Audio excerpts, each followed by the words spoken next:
दोस्तों, किसी के भी मन की बातें जानने के लिए 3 तरीके होते हैं, लेकिन इन तीनों तरीकों को समझना अति आवश्यक है। यदि आप इन तीनों तरीकों को समझ लेते हैं तो आप किसी के भी मन की बातें बड़ी आसानी से जान सकते हैं, समझ सकते हैं। तो चलिए इसे एक बहुत कहानी के माध्यम से समझते हैं कि किस तरह से आप दूसरों की मन की बातें जान सकते हैं, समझ सकते हैं। बहुत समय पहले की बात है। एक छोटा सा गांव था। उस गांव में 2 भाई रहा करते थे। बड़ा भाई अंधा था, जिस कारण वो हमेशा घर पर ही बैठा रहता था, और छोटा भाई खेती किया करता था। लेकिन खेतों में अत्यधिक जानवर आने से पूरी फसलें नष्ट हो जाती थी, जिस कारण छोटा भाई बहुत परेशान हो चुका था। तभी उसे एक तरकीब सूझी।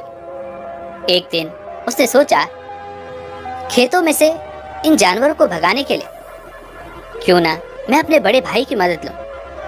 वैसे भी बड़े भैया अंधे हैं। अगर वह खेत में बैठे रहेंगे और जानवरों की आहट आने पर वो उन्हें जोर से चिल्लाकर भगा सकते हैं, जिससे हमारी फसलें बच सकती हैं। इसलिए उन्हें मैं खेत में बैठा देता हूँ।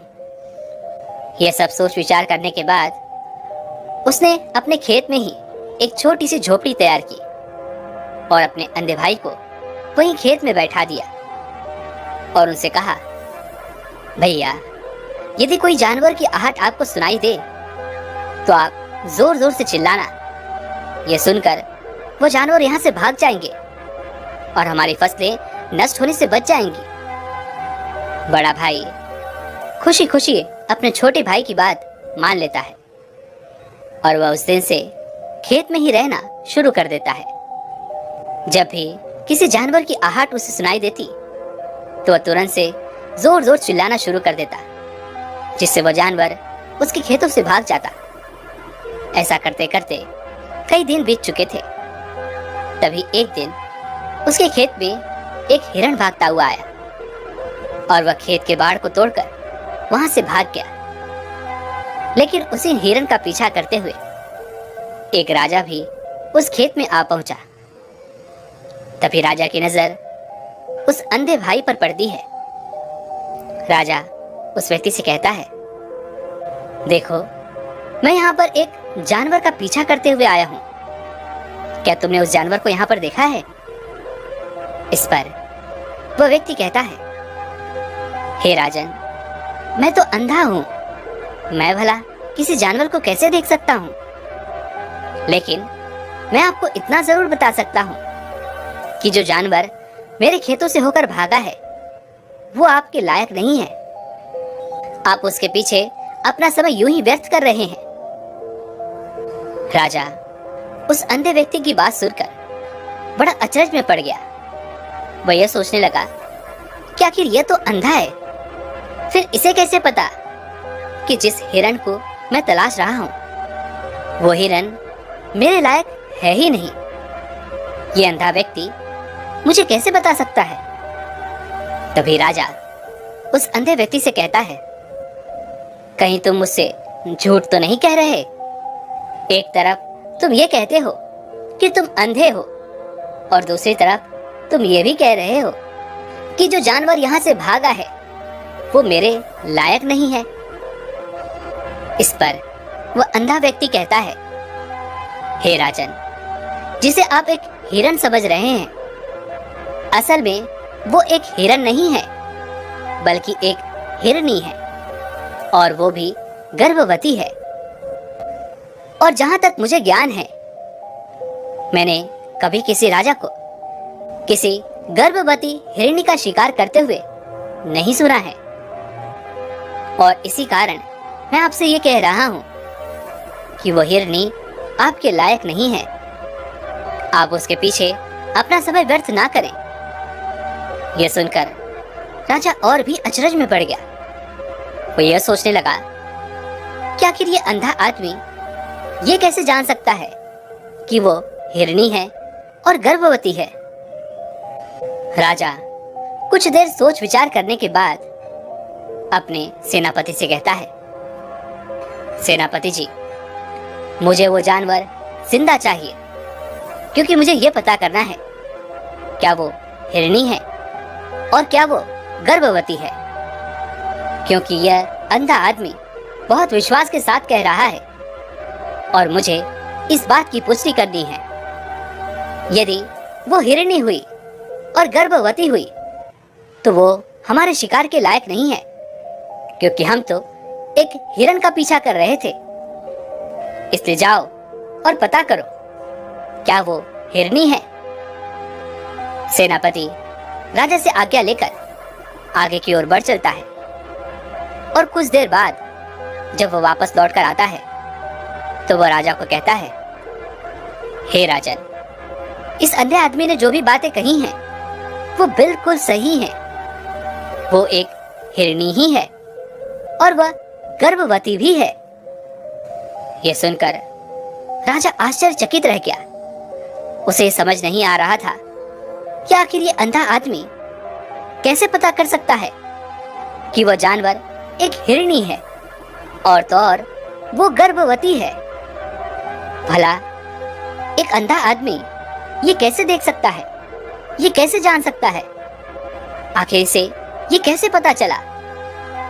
ऐसे कई सारे प्रश्न अब राजा के मन में उमड़ने लगे। अब राजा ने ये ठान लिया था कि मुझे इस बात की तह तक पहुंचना ही है कि आखिर ये अंधा आदमी कैसे जानता है कि वो जानवर एक हिरनी है। ये सोचकर राजा उस अंधे आदमी के पास जाता है और उस अंधे आदमी से कहता है, देखो, मैं ये तो नहीं जानता कि तुम सचमुच अंधे हो या नहीं, लेकिन मैं तुमसे एक बात जानने आया हूं। क्या तुम मेरे प्रश्न का सही सही जवाब दोगे? इस पर वह अंधा व्यक्ति कहता है, हे राजन, आप जो कुछ पूछना चाहते हैं मुझसे पूछ सकते हैं। मैं आपको बिल्कुल सच सच जवाब दूंगा। इस पर वह राजा कहता है, देखो, एक तो तुम कहते हो कि तुम अंधे हो और दूसरी तरफ तुमने ये बता दिया कि जिस जानवर का पीछा मैं कर रहा हूँ वो एक हिरनी है और तो और वो गर्भवती भी है। आखिर तुम्हें ये कैसे पता चला? तुम्हारे खेत में और भी तो जानवर आते होंगे, और भी तो जानवर यहाँ से गुजरते होंगे, फिर तुमने ये कैसे अंदाजा लगाया? तभी वह अंधा व्यक्ति राजा से कहता है, हे राजन, आप जिस हिरनी का पीछा कर रहे थे वह हिरनी जब मेरे खेत में आई, उसकी रफ्तार और उसके भागने की आहट से मुझे ये एहसास हो चुका था कि ये एक हिरनी है और मेरे खेत की जो बाड़ है वो बहुत छोटी है, उसकी ऊंचाई ज्यादा नहीं है। यदि कोई हिरण होता तो वो उस बाड़ को बड़ी आसानी से लांघ जाता, लेकिन वह हिरनी इस बाड़ को तोड़कर भागी है और यदि वो इस बाड़ को छलांग लगाकर पार करने का प्रयास करती तो इससे उसके बच्चे को खतरा होता। और इसी बात से मैंने ये पता लगा लिया कि वह गर्भवती है, जिस कारण वो ज्यादा ऊंची छलांग न लगाकर मेरे खेत की इस बाड़ को तोड़ते हुए भाग गई। इस पर राजा के मन में एक और प्रश्न उठा। राजा ने कहा, किंतु तुम्हें कैसे पता चला कि वह एक हिरनी ही है? और भी तो कोई जानवर यहाँ पर आ सकते हैं। इस पर वह अंधा व्यक्ति कहता है, हे राजन, मैं पूरा दिन सुबह शाम यहीं पर बैठा रहता हूँ और मेरे सुनने की शक्ति बहुत तेज है। मैं ये भांप जाता हूँ कि कौन सा जानवर मेरे खेत में आया है और उसी के आधार पर मैं जोर जोर से चिल्लाता हूँ ताकि वह मेरे खेत से भाग जाए और मेरे खेत की फसलों को नष्ट ना कर पाए। राजा उस अंधे आदमी का यह जवाब सुनकर पूरी तरह से संतुष्ट हो चुका था। वह मन ही मन यह सोच रहा था कि यह आदमी भले ही अंधा हो, लेकिन यह तो बड़ा ज्ञानी मालूम पड़ता है। इस आदमी से कुछ न कुछ तो काम निकलवाना ही चाहिए। यह विचार लिए हुए राजा वहां से वापस अपने महल की ओर लौट जाता है। कुछ दिनों के बाद राजा अपने सेनापति को आदेश देता है कि जाओ और उस अंधे व्यक्ति को महल लेकर आओ। सेनापति अपनी राजा की आज्ञा का पालन करता है। वह तुरंत ही उस अंधे आदमी के पास पहुंचता है और उस अंधे आदमी को राजमहल चलने के लिए कहता है। वह अंधा व्यक्ति बड़ा चालाक था। वह यह समझ चुका था कि राजा जरूर मुझे कुछ न कुछ काम सौंपने वाले हैं और वह काम मुझे मुसीबत में डाल सकता है। लेकिन फिर भी उसने राजा की बात मान ली और वह सेनापति के साथ राजमहल पहुंच गया। राजमहल पहुंचते ही राजा उस अंधे व्यक्ति से कहता है, आप तो बड़े ज्ञानी हैं, बड़े पारखी हैं। आपको किसी भी बात का पता बड़ी ही आसानी से चल जाता है। आज मैंने आपको यहाँ पर इसलिए बुलाया है क्योंकि मैं आपसे ये जानना चाहता हूँ कि मेरी पत्नी पतिव्रता है या नहीं। इस पर वह अंधा व्यक्ति कहता है, हे राजन, ये कैसा प्रश्न हुआ? इस पर राजा कहता है, मैंने आपसे बिल्कुल उचित प्रश्न किया है, मुझे इस प्रश्न का उत्तर दीजिए। इस पर वह अंधा व्यक्ति कहता है, हे राजन, ये सारी बातें जाने दीजिए। आपकी शादी को इतने साल बीत चुके हैं और अब आप ये बात क्यों जानना चाहते हैं? आपके मन में ऐसे प्रश्न क्यों उठ रहे हैं? इस पर राजा जिद करते हुए कहता है, देखिए, आपको मुझे इस प्रश्न का उत्तर तो देना ही होगा। यदि आप मुझे इस प्रश्न का उत्तर नहीं देंगे तो मैं आपको मृत्यु दंड दे दूंगा। राजा के मुख से यह बात सुनकर वह अंधा व्यक्ति कहता है, हे राजन, यदि आप इस प्रश्न का उत्तर चाहते हैं तो उसके लिए आपको मेरा एक काम करना होगा। राजा कहता है, बोलो, मुझे क्या काम करना होगा? इस पर वह अंधा व्यक्ति कहता है, इसके लिए आपकी पत्नी को मेरे साथ कमरे में अकेले छोड़ना होगा। उस अंधे व्यक्ति की यह बात सुनकर राजा पहले तो क्रोधित हो जाता है, लेकिन फिर कुछ सोच विचार करने के बाद वह उस अंधे व्यक्ति की बात मान लेता है और अपने सेनापति को आदेश देता है, सेनापति जी, इस व्यक्ति को और मेरी पत्नी को एक कमरे में कुछ देर के लिए अकेला छोड़ दें। सेनापति बिल्कुल वैसा ही करता है। अब राजा की पत्नी और वह अंधा आदमी एक कमरे में बंद हो चुके होते हैं। तभी वह अंधा आदमी राजा की पत्नी से कहता है, मुझे आपको छूना है। इस बात पर रानी अत्यधिक क्रोधित हो जाती है और उस अंधे आदमी को वह पकड़ पकड़ कर पीटने लगती है, कभी हाथों से तो कभी लातों से तो कभी पटक पटक कर। इस तरह से उन्होंने उस अंधे आदमी की खूब पिटाई की। उसके बाद किसी तरह से वह अंधा आदमी अपनी जान बचाकर वहां से भाग निकलता है और वह राजा के पास पहुंचता है और वह राजा से कहता है, हे राजन, आपकी पत्नी पतिव्रता नहीं है।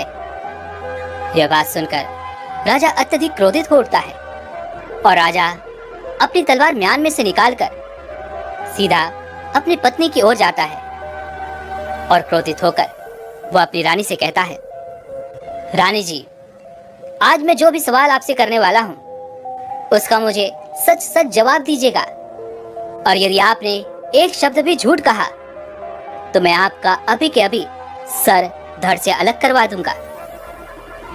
तभी आगे वो राजा कहता है, मुझे बताइए, क्या आप पतिव्रता हैं या नहीं? इस पर रानी कहती है, हे राजन, आप भले ही मुझे जान से मरवा दीजिए, लेकिन मैं पतिव्रता नहीं हूं।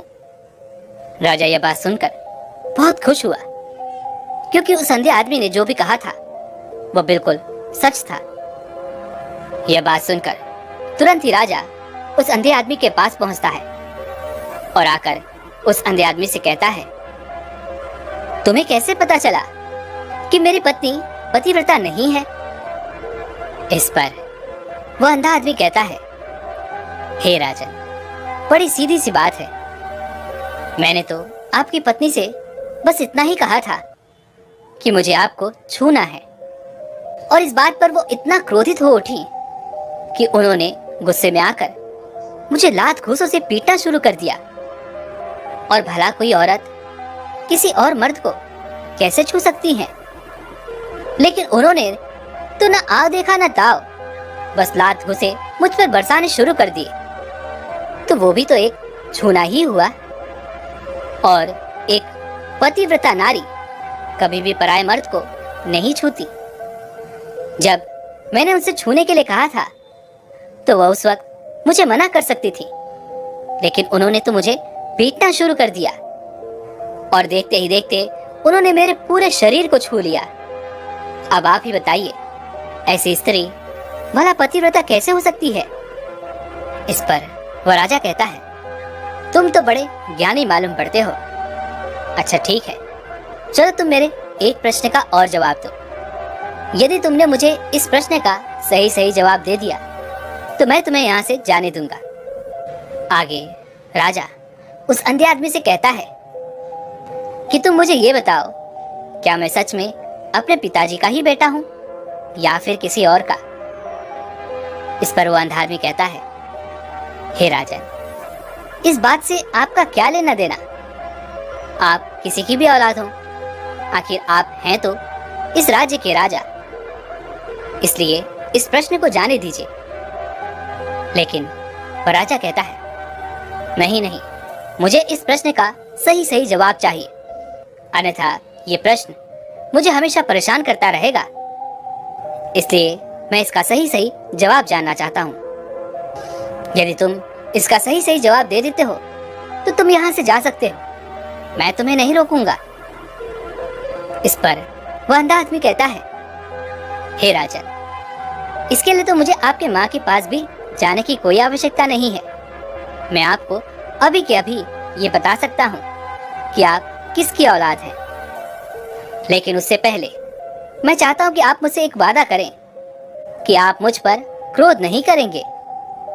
राजा ने कहा, मैं तुमसे वादा करता हूँ, मैं तुम पर क्रोध नहीं करूंगा। उसके बाद वह अंधा आदमी राजा से कहता है, हे राजन, आप हैं तो अपने ही पिता के पुत्र, लेकिन आप पर एक कंजूस सेठ की छाया पड़ी हुई है। यह सुन राजा बहुत क्रोधित हो उठा और वह तुरंत तलवार निकालकर अपनी माँ के पास जा पहुंचा। वह वहां पर पहुंचने के बाद अपनी माँ से कहता है, माँ, मुझे सच सच बताइए, क्या मैं अपने ही पिता का पुत्र हूँ या नहीं? यदि आपने मुझे सही सही नहीं बताया तो मैं यहीं पर अपने प्राण त्याग दूंगा। मुझे बताओ, क्या सच है? इस पर उस राजा की माँ कहती है, बेटा, तू है तो अपने ही पिता का पुत्र, लेकिन तुम्हारे ऊपर एक कंजूस सेठ की छाया पड़ी हुई है। जब मैं एक बार नहाने के बाद अपना मुंह आईने में देख रही थी, तभी उस कांच के पीछे मुझे एक कंजूस सेठ नजर आता है और उसी की छाया तुम पर पड़ चुकी है। यह सुन राजा बहुत खुश हो जाता है और वह तुरंत दौड़ा दौड़ा वापस उस अंधे आदमी के पास पहुंचता है और उस आदमी से कहता है, तुम्हें यह कैसे पता चला कि मुझ पर एक कंजूस सेठ की छाया पड़ी हुई है? इस पर वह अंधा आदमी कहता है, हे राजन, आपने मुझसे कई सारे सवाल पूछे जिनका जवाब मैंने आपको सही सही दिया। यदि कोई और राजा होता तो मुझे इसके बदले में ढेरों सारे इनाम मिल चुके होते, लेकिन अब तक आपने एक फूटी कौड़ी तक नहीं दी है। इस बात से ही मैंने ये अंदाजा लगा लिया था कि आप बहुत कंजूस हो। यह बात सुनकर राजा जोर जोर से हंसने लगा और कहता है कि आप जो भी मांगेंगे वो मैं आपको अवश्य दूंगा, लेकिन मुझे ये बताओ कि तुम्हें कैसे पता चल जाता है कि कौन सी बात सही है और कौन सी गलत? तुम किसी भी बात का इतना सटीक और सही जवाब कैसे दे पाते हो? इस पर वो अंधा आदमी कहता है, हे राजन, मैं तो वैसे ही अंधा हूँ। यदि मेरी आंखें होती तो मैं किसी की भी मन की बातें बड़ी सरलता से जान लेता, मन की एक भाषा होती है और यह भाषा मनुष्य के शरीर के व्यवहार के रूप में देखी जा सकती है। उसकी आंखों से, उसके होठों से, उसके काम करने के तरीके से, उसकी क्रियाओं से यह पता किया जा सकता है कि आखिर उसके मन में क्या चल रहा है। उसके आधार पर हम किसी के भी मन की बातें जान सकते हैं। लेकिन मैं तो जन्म से ही अंधा हूँ। मैं देख नहीं सकता, इसलिए मैं क्रियाओं से देखता हूँ। यदि मुझे कोई बात जाननी हो तो अगले आदमी को कुछ काम देना पड़ता है, जिस पर वो व्यक्ति किस प्रकार काम करता है, किस तरीके से उस काम को करता है, उसके आधार पर ही मैं ये पता कर पाता हूँ कि आखिर उसके मन में क्या चल रहा है। तभी वो राजा कहता है, तो क्या इसका अर्थ ये हुआ कि मैं भी किसी के मन की बातें जान सकता हूँ? इस पर वह अंधा आदमी कहता है, हे राजन, अवश्य, किंतु उससे पहले आपको अपने ऊपर काम करना होगा, और वो है अपने मन को शांत करना, अपने मन को वर्तमान में लाना, जिसके लिए मैं आज आपको 3 तरीके बताने वाला हूँ। और ये तीनों ही तरीके बड़े ही आसान और सरल हैं।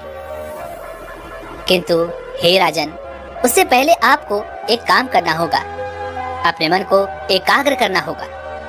जब हम अपने मन को एकाग्र करते हैं, अपने मन को वर्तमान में लाते हैं, तो हम दूसरे के मन की बातें जान सकते हैं, क्योंकि वो आदमी अभी भी अपने मन में वर्तमान में ही सोच रहा है, और हमें भी मन को वर्तमान में ही लाना होगा, तभी हम उसके मन की बातें जान सकते हैं। यदि हम अतीत में हुई घटनाओं के बारे में सोच रहे हैं, तो वो जो अगला आदमी वर्तमान में सोच रहा है, वर्तमान में अपने मन में बात कर रहा है, वो हम कैसे जान पाएंगे?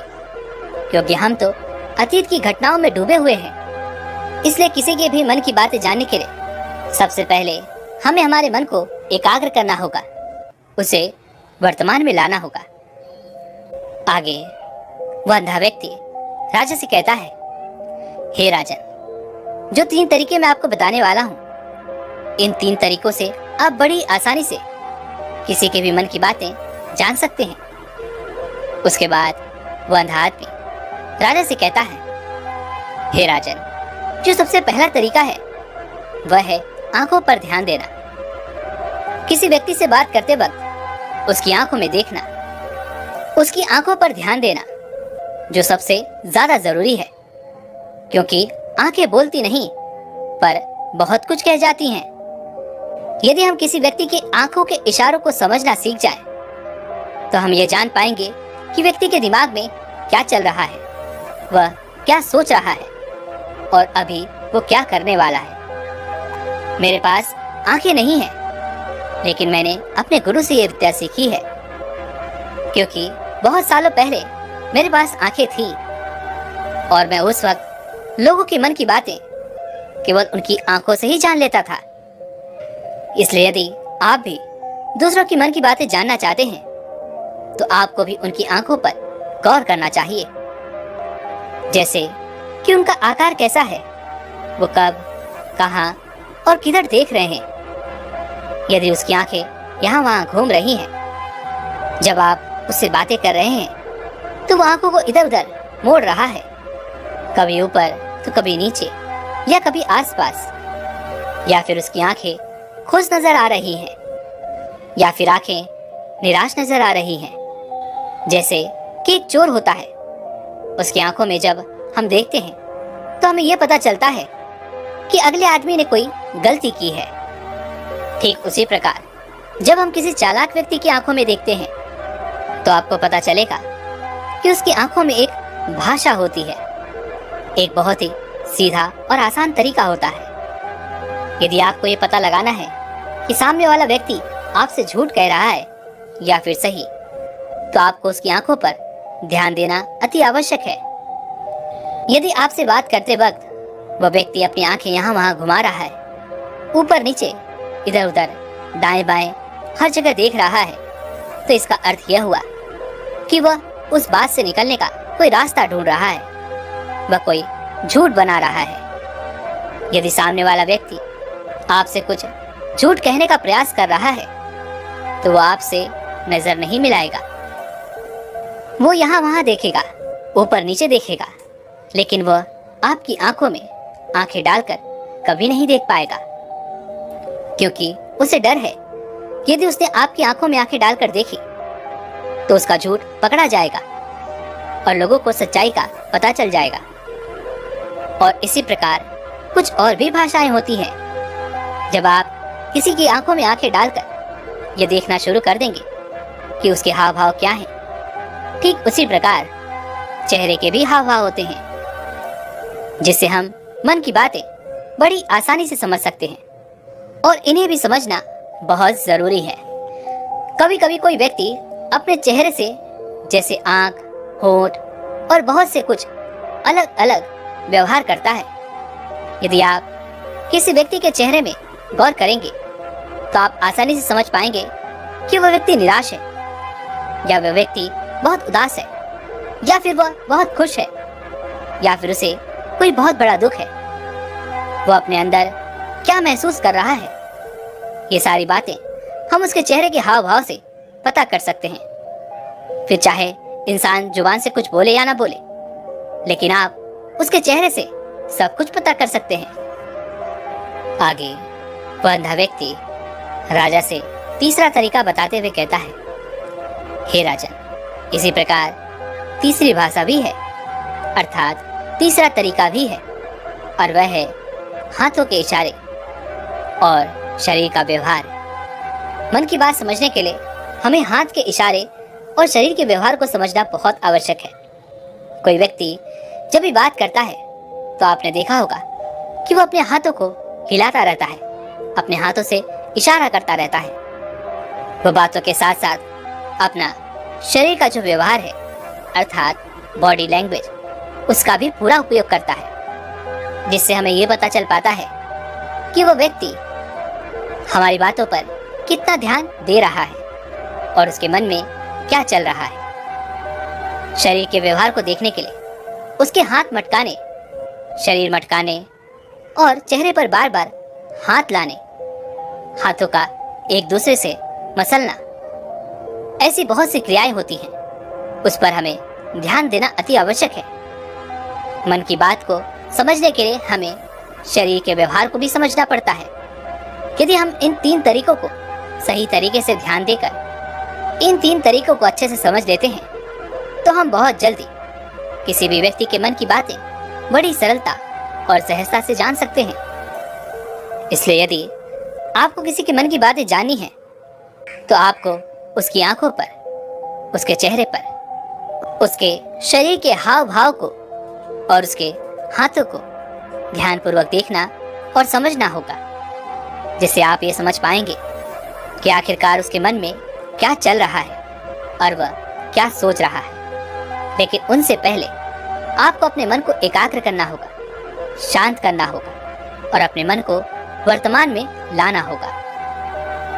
तभी आप उस व्यक्ति के इन सभी क्रियाओं पर ध्यान दे पाएंगे, उन्हें समझ पाएंगे। अन्यथा आप यदि अतीत की घटनाओं में व्यस्त हैं, भविष्य की योजनाओं में व्यस्त हैं, तो आप उस व्यक्ति के हाव भाव पर कभी ध्यान दे ही नहीं पाएंगे और ना ही आप कभी ये समझ पाएंगे कि आखिर उस व्यक्ति के मन में क्या चल रहा है, वह क्या सोच रहा है। आपने देखा होगा कि ऐसे कई बड़े संत महात्मा हैं जो बड़ी ही शांति से आपको देखते हैं और आपको देखकर ही वो ये बता देते हैं कि आपके मन में क्या चल रहा है, आप उनसे क्या जानने आए हैं। और इसका सबसे बड़ा प्रमुख कारण यही है कि वो आपको पढ़ सकते हैं, आपको समझ सकते हैं, आपके मन की बातें जान सकते हैं, क्योंकि उनका मन एकाग्र है, शांत है। और यही कारण है कि वो आपके मन की बातें बड़ी ही सरलता से समझ जाते हैं।